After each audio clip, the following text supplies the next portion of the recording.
Or namon una na nakuha na data was way back in 2014. 2014. That was after the devastation of Yolanda. Kasi nakita po ito, syempre kami nakita mga emerging issues, for example, ang typhoon, na dako talaga ito factor kung kaya nagkakataas kita ng mga teenage pregnancy, ito ng mga cases. So dito po nakita an importance na kinahanglan ma-check naton kung ano ba ang datahan teenage pregnancy. So nakita naton na in 2014 we have hataas talaga naton data. We had 623 that time. Compared to yan na po, mas hamubo na talaga, relatively lower na hiya compared na aton cases in 2014 down to 2016. Kasi in 2016 po, we had 729 cases here in Tacloban City registered live birth on adolescents. So, if we compare it to our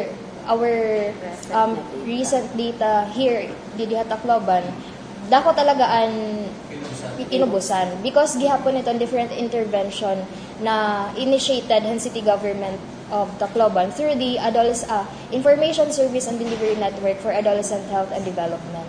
So, pero nalatang mo from 700 plus down to? 729 last 2016. And aton last year na data, 2024, we had 392. So, mayakan po gyapon nato na may naibulig or may impact talaga ang mga initiative liwat han city para aton mga kabataan.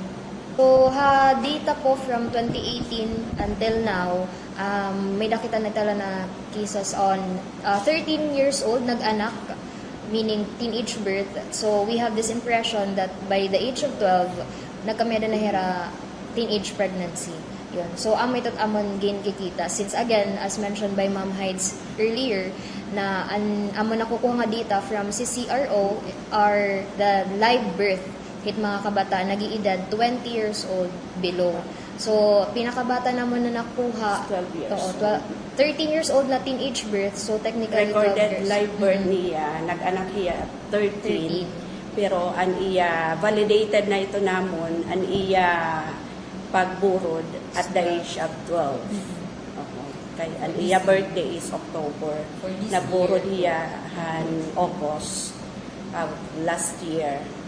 12 years old pa niya. Panganak niya han May, asyan niya pag 13. That is why, kung teenage pregnancy, 12 years old ang aton, pinakahibubong nga ko ang cases. Northern Barangay, where mga babahay and increased populations na aadtong adto. So, within North, from Barangay 80, Cabalawan to Cabalawan and then 106 Santo Niño. So, atong atuton mas condense ito na increasing incidence of teenage pregnancy.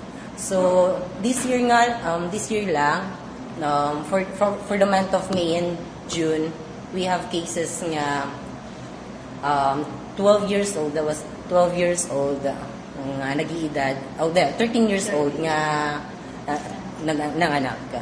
So, ito na yan.